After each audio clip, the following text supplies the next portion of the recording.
Nessa peça nós vamos explorar a delicadeza dos detalhes, vamos fazer uma tela C, a aplicação de aviamentos. Você vai aprender a fazer totalmente personalizada com as suas medidas e conhecer todos os meus segredinhos para dar um acabamento perfeito nessa capa, sem precisar deixar abertura na peça para desvirar.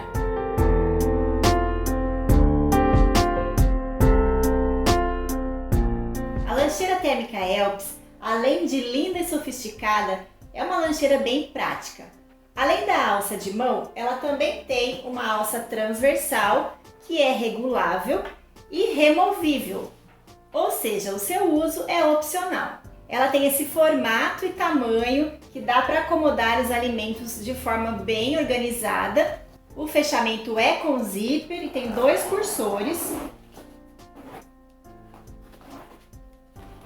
Por fora ela é feita de tecido, mas pode ser feita tranquilamente no sintético. E por dentro ela é toda impermeável. Aqui na lateral ela tem um bolso de telinha para colocar guardanapo, sachêzinho de sal, enfim, o que desejar. E por ter a base mais larga, ela acomoda os potinhos de alimento em pezinhos aqui dentro e aí não precisa se preocupar de que vai derramar. Olha só como ela é espaçosa. Eu consigo colocar 2 potinhos de 580 ml cada um outro potinho menor, uma garrafinha de água de 510 ml, uma caixinha de suco de 200 ml, vou colocar uma maçã e ainda sobra espaço.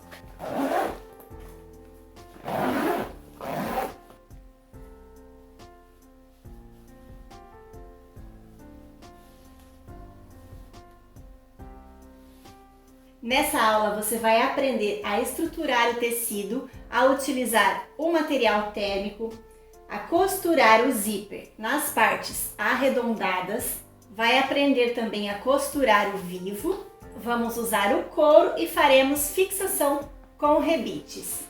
Então vem comigo para essa aula linda!